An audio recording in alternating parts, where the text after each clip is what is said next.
அனைவருக்கும் வணக்கம். நான் உங்கள் உதயா. இன்னைக்கு நம்ம சேனலில் சப்பாத்திக்கு ஏற்ற மாதிரி ஒரு சூப்பரான முட்டை தொக்கு எப்படி பண்ணுறதுன்னு பார்க்கலாம்.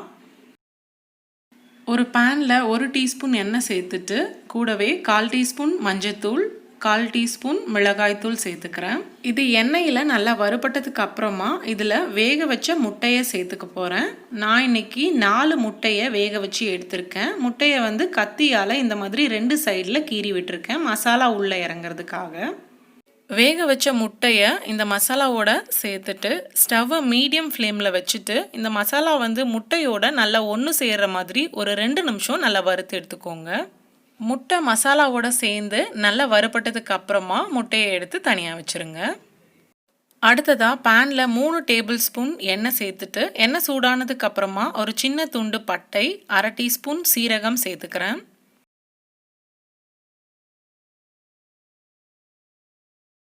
சீரகம் எண்ணெயில் நல்லா பொரிஞ்சு வந்ததுக்கு அப்புறமா 2 பச்சை மிளகாயை நல்லா பொடியாக கட் பண்ணி வச்சுருக்கேன், அதை இதில் சேர்த்துக்கிறேன். அடுத்ததாக 2 பெரிய வெங்காயம் நல்லா பொடியாக நறுக்குனதை இதோட சேர்த்துக்கிறேன். வெங்காயம் நல்ல பொன்னிறமாக ஆகிற வரைக்கும் வதக்கிக்கோங்க.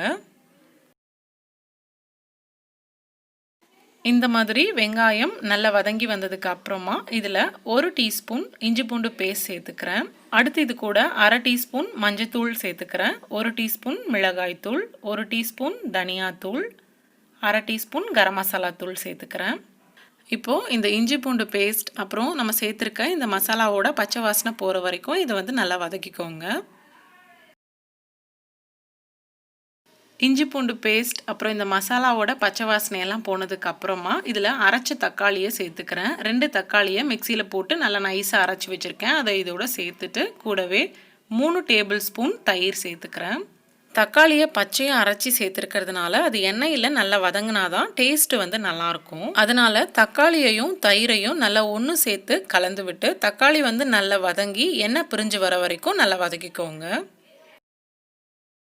பாருங்கள், தக்காளி நல்லா வதங்கி எண்ணெயெல்லாம் நல்லா பிரிஞ்சு வந்திருக்கு. இப்போ இதுக்கு தேவையான அளவு தண்ணி சேர்த்துக்கலாம். 1 கிளாஸ் தண்ணி சேர்த்துட்டு அடுத்து இதுக்கு தேவையான அளவு உப்பு சேர்த்துக்கிறேன். இப்போ இதை நல்லா கிளறி விட்டுட்டு அடுத்ததாக நம்ம வேக வச்சு மசாலாவில் வறுத்தெடுத்த முட்டையை இதோடு சேர்த்துக்கலாம். இப்போ முட்டை இந்த கிரேவியெல்லாம் ஒன்று சேர்கிற மாதிரி நல்லா கலந்து விட்டு ஸ்டவ்வை மீடியம் ஃப்ளேமில் வச்சுட்டு ஒரு 5 நிமிஷத்துக்கு இதை மூடி வச்சு வேக வச்சுக்கலாம்.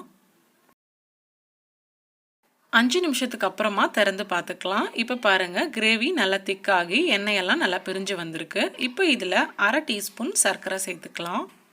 சர்க்கரை சேர்க்கறதுனால இது ஒரு டேஸ்ட் ரொம்பவே நல்லாயிருக்கும். நீங்கள் சப்பாத்தியோட மட்டும் சாப்பிட்றதா இருந்தால் சர்க்கரை சேர்த்துக்கோங்க, இல்லை சாதத்தில் பிசைஞ்சு சாப்பிட்றதா இருந்தால் சர்க்கரை சேர்க்காதீங்க.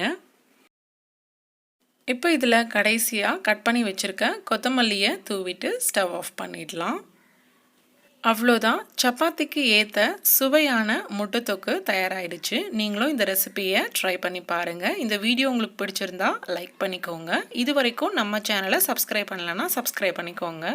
ரசித்து சமைத்து ருசித்து உண்டு மகிழ்ச்சியாக வாழ்வோம்.